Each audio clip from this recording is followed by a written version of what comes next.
So నాకు ఎప్పుడు ఒక క్యూరియాసిటీ అండి, అందరూ మిమ్మల్ని అదిరే అభి అని పిలుస్తారు, మీ యాక్చువల్ పేరేంటి? Abhinay Krishna is the original name from which Adire Abhi has been derived. Okay, but Abhinay Krishna కంటే ముందు స్కూల్లో ఉన్న పేరు హరికృష్ణ. హరికృష్ణ. సో అభినయ్ కృష్ణ అనే పేరు నాకు డాక్టర్ సి నారాయణ రెడ్డి గారు ఇచ్చారు. ఓకే, అది అలా కంటిన్యూ చేస్తూ కొన్ని షోస్ చేసిన తర్వాత జబర్దస్త్కి వచ్చేటప్పటికి అక్కడ టీమ్ లీడర్కి ఒక ట్యాగ్ ఉండాలన్నట్టు. ఆ ట్యాగ్లో భాగంగానే అదిరే అని యాడ్ అయ్యి అభినయ కృష్ణ నుంచి అభి వచ్చింది, అదిరే అభి అక్కడి నుంచి వచ్చింది. ఓ సూపర్. సో ఇంత పెద్ద స్టోరీ ఉందా? అది పెద్ద చరిత్రలు రాసుకునే స్టోరీ కాదు కానీ గుడ్ టు నో దాట్. ఇంకోటండి, మీరు సో మీకు ప్యాషన్ చిన్నప్పటి నుంచి యాక్టింగ్, డైరెక్షన్ ఇవన్నీ ఉండేనా, లేదంటే యాక్సిడెంటల్ గా? నాట్ ఎట్ ఆల్ యాక్సిడెంటల్ అండి. చిన్నప్పటి నుంచి నాకు ప్యాషన్ అది. ఓకే, స్కూల్లో కూడా మిమిక్రీ కానీ డాన్స్ కానీ చేసేవాడిని. మా రిలేటివ్స్ పెళ్ళిళ్ళు ఉన్నాయంటే ఫస్ట్ డాన్స్ నేనే చేసేవాడిని అక్కడ.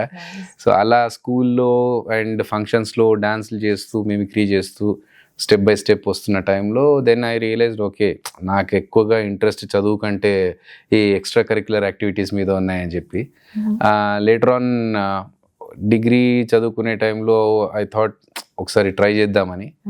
బట్ మన జనార్దన్ మహర్షి గారు అని రైటర్, ఆయన he gave me a suggestion, ఇప్పుడు కాదు నువ్వు ఎడ్యుకేషన్ కంప్లీట్ చేసుకున్న తర్వాత యూ ట్రై, చదువు ముఖ్యం అని చెప్పిన తర్వాత దెన్ ఐ స్టాప్ టోటల్లీ, వద్దులే ఇంకా చదువుకుందామని. నేను ఎంఎస్సి చదువుకుంటున్న టైంలో ఈశ్వర్ సినిమా కోసం ఆడిషన్స్ అవన్నీ జరుగుతున్న టైంలో నేను ఒక డాన్స్ పర్ఫార్మెన్స్ చేయడం, ఇమిటేషన్ డాన్స్ చేస్తుంటే నన్ను చూసి వాళ్ళు తీసుకోవడం జరిగింది. So it's not accidental, it's totally passion included in it. That's nice. So my first movie Eeswar కదా? అవును, Eeswar is my first movie. Yeah, and you worked with Prabhas directly. Correct. So how was your experience? అంటే అప్పుడు మాకు అసలు అది even Prabhas గారికి కూడా I think Prabhas గారికి కూడా ఫస్ట్ మూవీ, ఆయనకి ఫస్ట్ మూవీ, మాకు ఫస్ట్ మూవీ, అందరికి కలిపి ఒకటే రోజు shooting, first day starting. So అప్పటికే ఒక పూజా కార్యక్రమం జరిగింది ఈశ్వర్ సినిమా. కృష్ణరాజు గారి వారసుడు ఎంట్రీ అని చెప్పేసి న్యూస్ పేపర్లో వస్తే చూసి అబ్బా మనకెవరైనా ఇలాంటి ఎంట్రీలు ఇస్తే బాగుండే అని అనుకున్నాను. కట్ చేస్తే 3 days తర్వాత నేను ఒక స్టేజ్ మీద డాన్స్ ఇమిటేషన్ పర్ఫామ్ చేయడం, ఈశ్వర్ సినిమాకి రైటర్గా ఉన్న సుధాకర్ గారు, ఆయన జలదంకి సుధాకర్ గారు, ఆ ప్రోగ్రామ్ చూసి నన్ను ఆడిషన్స్ కోసం పిలిచేయడం, నేను ఆడిషన్స్ అయిపోయిన తర్వాత సినిమాకి సెలెక్ట్ కావడం. కట్ చేస్తే ఫస్ట్ డే ప్రభాస్ గారు మేమందరం కలిసాము. అంతకుముందు ఒకసారి పరిచయం చేశారు, ఇట్లా మీ ఫ్రెండ్ క్యారెక్టర్స్ మీరు అని కొలతల కోసం వెళ్ళినప్పుడు పరిచయం చేశారు తప్ప ర్యాపో ఏం లేదు. కట్ చేస్తే ఫస్ట్ ఓపెనింగ్ సీనే రే మావా ఈరోజు మొత్తం జాతరకు వచ్చినట్టు వచ్చారా అని చెప్పి డైలాగ్ చెప్పాలి.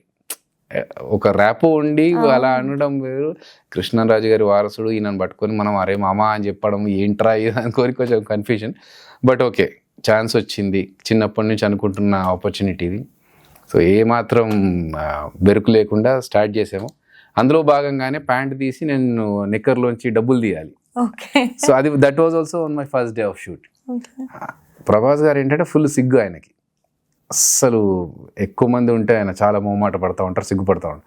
అలాంటిది ఒక 200 మంది ఆడియన్స్, మన జూనియర్ ఆర్టిస్టులు ఉన్నారు, వాళ్ళందరి ముందు నేను ప్యాంట్ తీసి లోపల నుంచి డబ్బులు తీసి అలా తీసేసరికి సిగ్గు అనిపించట్లేదని ఇంతమంది ముందు అంటే నాకు అసలు అది వాళ్ళు జనాలు ఉన్నారనే విషయం కూడా మర్చిపోయా, కెమెరాని చూస్తున్నాను చేసేసానని చెప్పారు. సో ఇట్ వాజ్ వర్కింగ్, ఆ ఎక్స్పీరియన్స్ ఈజ్ అమేజింగ్. ఎందుకంటే అప్పటికి ప్రభాస్ గారు ఇప్పుడున్న స్టార్డమ్ కానీ లేకపోతే యూనివర్సల్ యాక్టర్గా పేరు వచ్చింది, ఇప్పుడున్న పేరు అప్పుడు అంతా ఏం లేదు. ఫస్ట్ మూవీ కదా, it was like all of us are from the same place, అందరికీ ఫస్ట్ టైం కెమెరా ఫేసింగ్, ఆ ఎక్స్పీరియన్స్ వేరుంది. Oh, that's nice.